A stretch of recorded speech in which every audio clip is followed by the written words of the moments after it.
It's hard to believe that it is already December 2024. It's time to get the decorations out of the attic and to celebrate the birth of Jesus, our Lord and Savior. As believers, we glory in His birth all year long, yet this December celebration is fitting to remind us of the virgin birth, the lowly stable delivery, and the angel's announcement to the shepherds in the field. I'm sure many of you have already begun listening to Christmas carols. As for my devotion today, I want to draw your attention to some words of Jesus that helps to get my point across and helps to describe my favorite Christmas carol. In John chapter 15, verse 11, the Bible said, "These things have I spoken unto you, that my joy might remain in you, and that your joy might be full." These were the words of Jesus. And what He was saying is, I want you to have exceeding gladness in your life. I bring you joy, and I want you to possess my joy to the fullest. Back in 1719, an English minister named Issac Watts witnessed as the church congregation quoted scripture and sang the Psalms, but there was no joy in their delivery. He once said, "To see the dull indifference and the neglect and the thoughtless air that sits upon the faces of a whole assembly, while the psalm is upon their lips, might even tempt a charitable observer to suspect the fervency of their inward religion." Mr. Watts was stirred as he saw no faith, no joy being revealed through the singing of their hymns. What was supposed to be praise and honor to our beloved King of Kings was just a formal act. So he wrote the words to a song we sing at Christmas time based upon the book of Psalms, chapter 98.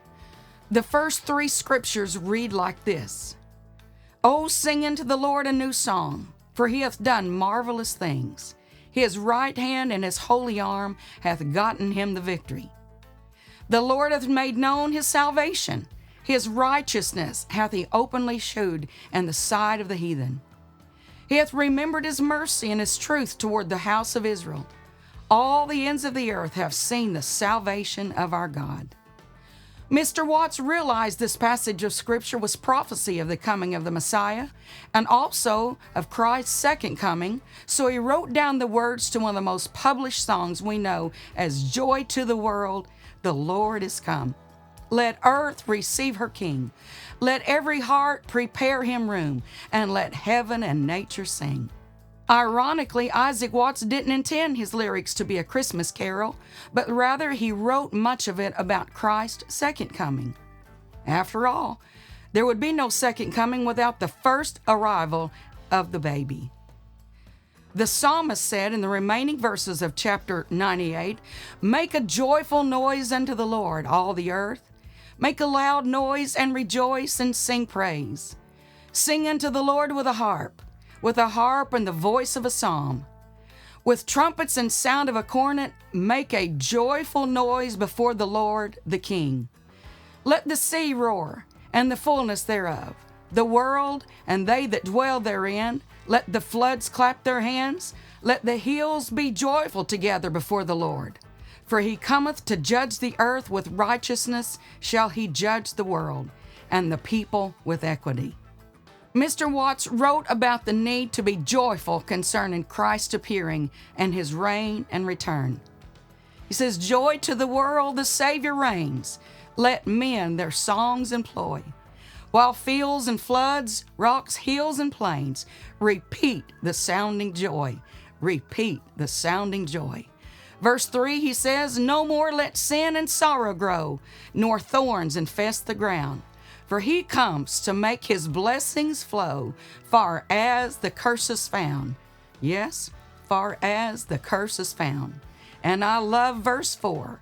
He said, "He rules the world with truth and grace, and makes the nations prove the glories of His righteousness, and wonders of His love." And wonders of His love. I love to repeat that phrase and think about the wonders of His love. Dear friend, Jesus said we need His joy in our lives. Our joy needs to be full in the fact that our King came to earth to die for our redemption from sin. God's faithfulness to the house of Israel brought salvation to the world, and that included me and you. We need to live daily in excitement that Jesus soon is coming back to receive us into everlasting life. This ever-changing world needs to hear us repeat the sounding joy. Let the world see the wonders of His love through our lives of dedication. Yes, joy to the world. The Savior came, and He is soon to come back. So let's repeat that sounding joy. And I say to you once more, repeat the sounding joy.